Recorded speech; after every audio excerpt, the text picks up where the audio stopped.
Hello everyone, आज मैं लेकर के आई हूँ लिट्टी चोखा बनाने का एकदम आसान और अनोखा तरीका। ना तो आग में पकाने का झंझट, ना धुआं और ना कोई परेशानी। झटपट ये बन करके तैयार हो जाता है और टेस्ट इतना बढ़िया कि एक बार आपने इसे बना लिया ना तो बार बार बनाना चाहेंगे। और साथ ही आप इसे सफ़र में भी ले जा सकते हैं, ये ख़राब नहीं होता। और साथ ही हम बनाएंगे इसके साथ खाए जाने वाले चोखा और हरी चटनी। तो चलिए बनाना शुरू करते हैं। सबसे पहले बैंगन का चोखा बना करके तैयार करेंगे। तो एक बड़े साइज़ का बैंगन लेना है, 4 टमाटर, 2 हरी मिर्च और साथ ही ढेर सारा लहसुन। अब इसके ऊपर ऑयल लगा लीजिए ताकि जब हम इसे आग में सेकें तो आसानी हो। और टमाटर को इस तरह से प्रिक कर लीजिए। और चलिए बैंगन को भी हम कट कर लेते हैं और चेक करके देख लीजिए कि इसमें कीड़े वगैरह ना हो। अब इसे हमें रोस्ट करना है। देखिए अलट पलट करके हमें इसे बढ़िया से रोस्ट करके तैयार कर लेना है। और देखिए इसे भी हम रोस्ट कर लेंगे, लहसुन को और हरी मिर्च को, सारी चीज़ों को हमें भून लेना है आग में। और देखिए यहाँ भून करके हो गया है तैयार। तो चलिए इसके छिलके निकाल लेते हैं। बहुत ही टेस्टी बन करके ये तैयार होता है। बैंगन का चोखा लिट्टी के साथ तो बहुत ही अच्छा जाता है, आपको पता ही है। सारी चीज़ों को हम देखिए छील करके निकाल करके एक बॉल में रख लिया है। अब क्या करेंगे, इसे बढ़िया से मिक्स कर लीजिए। पहले आप चाहें तो इसे फ्राई करके भी बना सकते हैं, पर मैं आज इसे ऐसे ही बना रही हूँ, मतलब इसे फ्राई नहीं कर रही हूँ। अब इसमें हम मिलाएंगे धनिया की पत्तियाँ और चॉप किए हुए प्याज। थोड़ा सा डालिए सरसों का तेल, नमक डालिए और बढ़िया से इसे मिला लीजिए। हरी मिर्च हमने पहले ही डाला था। अगर आपको ज़्यादा तीखा पसंद है तो ऊपर से भी हरी मिर्च डाल सकते हैं। मिला लेते हैं हम इसे। और ये देखिए चोखा बनकर हो गया है तैयार। तो फटाफट से अब ग्रीन चटनी भी बना लेते हैं। तो देखिए यहाँ पे मैंने लिया है धनिया। धनिया की पत्तियों को डंठल के साथ डालिए, इससे बहुत अच्छा टेस्ट आता है। अदरक डालिए, लहसुन डालिए और 2 हरी मिर्च डालिए। साथ ही डालेंगे एक कटा हुआ टमाटर। अगर छोटे टमाटर ले रहे हैं तो 2 डालिए। चलिए नमक डाल देते हैं और साथ ही डालेंगे चाट मसाला, इससे बहुत अच्छा टेस्ट आता है। और ये देखिए ग्रीन चटनी भी बनकर हो गई है तैयार। और अब हमें तैयार करना है लिट्टी के लिए सत्तू वाला स्टफिंग। तो देखिए यहाँ पे मैंने एक प्याज लिया है, साथ ही ढेर सारा लहसुन लेना है, अदरक लेना है और 2 हरी मिर्च लेना है। यहाँ मैं हरी मिर्च 2 डाल रही हूँ, आप चाहें तो ज़्यादा भी डाल सकते हैं। सारी चीज़ों को हम डाल देंगे चॉपर में और इसे चॉप कर लेंगे। आप चाहें तो इन सारी चीज़ों को ग्रेट करके भी डाल सकते हैं, यानी कद्दूकस करके या छोटे टुकड़ों में कट करके। चॉपर से थोड़ी आसानी हो जाती है। और अब एक बोल में डालिए 2 कप के लगभग सत्तू। तो देखिए सत्तू हर जगह मिल जाता है आसानी से। और अगर आपके पास सुविधा ना हो तो जो रोस्टेड चना होता है ना, उसे मिक्सी में चला करके आटा तैयार कर लीजिए। और अब चॉप किया हुआ सारा चीज़ हम इसमें डाल देंगे। और अब डालना है इसमें अजवाइन। ये टेस्ट में भी अच्छा लगता है और डाइजेशन के लिए बहुत बढ़िया होता है। और अब डालना है 3 से 4 बड़े चम्मच सरसों का तेल, क्योंकि हम पानी वगैरह का इस्तेमाल नहीं करेंगे इसमें। और एक नींबू का रस डालिए। तो हमें भुरभुरा सा बना करके तैयार करना है, यानी गीला नहीं करना, थोड़ा भुरभुरा ही रखेंगे। नमक डालिए स्वाद के अनुसार। और अब मैं डाल रही हूँ इसमें अचार। तो अचार इसमें ज़रूर डालिए, कोई सा भी अचार आप डाल सकते हैं, आम का अचार या नींबू का अचार। इससे इसमें बहुत अच्छा टेस्ट आता है। तो इसे बिल्कुल भी स्किप मत करिए, अचार इसमें ज़रूर डालिए।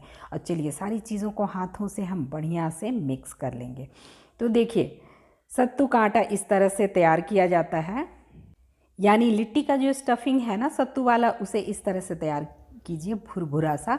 और इसमें डालिए अब ढेर सारा हरा धनिया, मिक्स कर लीजिए और चख करके देख लीजिए नमक वगैरह बराबर है या नहीं।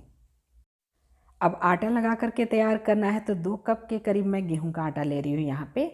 और पानी डाल करके नॉर्मल हम आटा लगा करके तैयार करेंगे, जैसे रोटी का आटा तैयार करते हैं, थोड़ा सॉफ्ट ही बनाएंगे।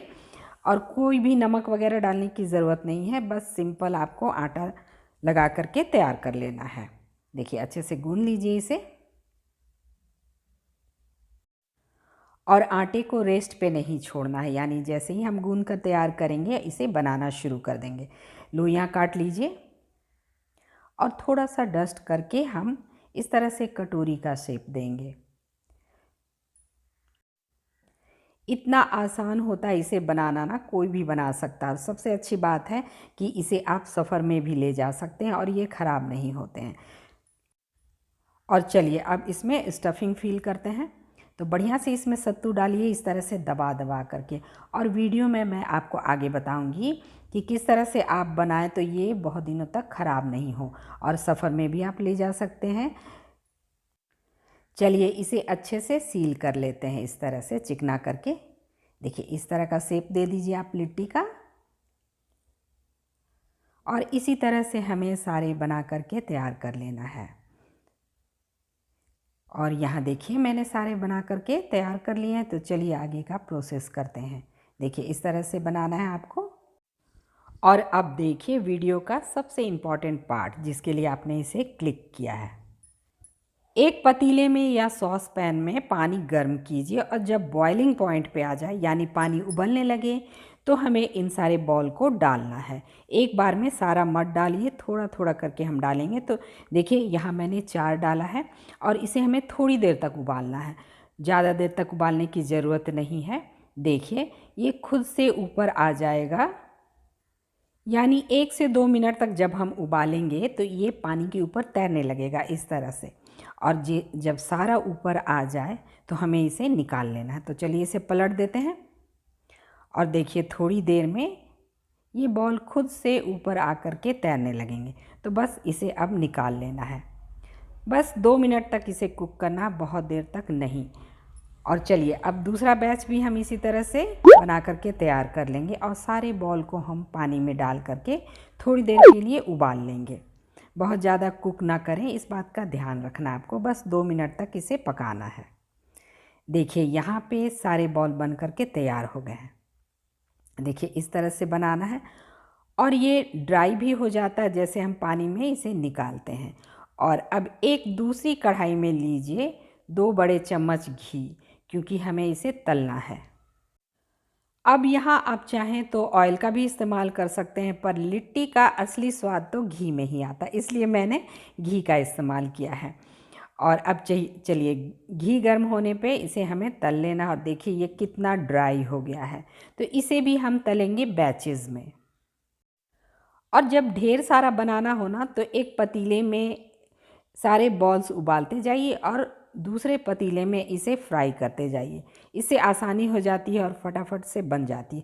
मैं अक्सर ऐसा ही करती हूँ, एक तरफ उबालती जाती हूँ और दूसरी तरफ इसे फ्राई करती जाती हूँ, और ये फटाफट से बनकर तैयार हो जाते हैं। और हाँ, फ्लेम को रखना है मीडियम पे, और इसे गोल्डन ब्राउन होने तक तलना है, यानी जब तक लिट्टी का कलर ना आ जाए। और बढ़िया से इसे सिकने दीजिए उलट पुलट करके। तो इसे मैंने बैचेस में तला है। इससे क्या होता है कि आप कम घी में ही बहुत सारे लिट्टी तल सकते हैं। और इसे इस तरह से उलट पुलट करके तलिए जब तक कि एकदम परफेक्ट लिट्टी का कलर ना आ जाए। देखिए इस तरह का एकदम गोल्डन ब्राउन हो जाना चाहिए, और अंदर तक भी पक जाना चाहिए। मीडियम फ्लेम पे इसे तलना है आपको। देखिए लग रहा है ना बढ़िया।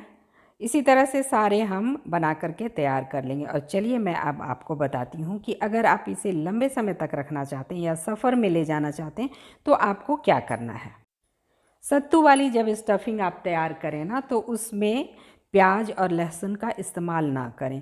तेल थोड़ा ज़्यादा डालें, यानी सरसों तेल, तो ये लंबे समय तक टिक जाता है। गर्मी के दिन में 1 सप्ताह तक, और सर्दियों में अगर आप इसे ले जाना चाहते हैं तो 10 दिन तक रह जाता है। तो बस अगली बार लिट्टी चोखा बनानी हो तो आपको ज़्यादा सोचने की ज़रूरत नहीं है। वीडियो कैसा लगा बताइएगा ज़रूर कमेंट करके, और इसे लाइक ज़रूर कर दीजिएगा। साथ ही चैनल को सब्सक्राइब करके बेल आइकन को ज़रूर प्रेस कीजिए लेटेस्ट अपडेट पाने के लिए। Thanks for watching. Bye bye and take care.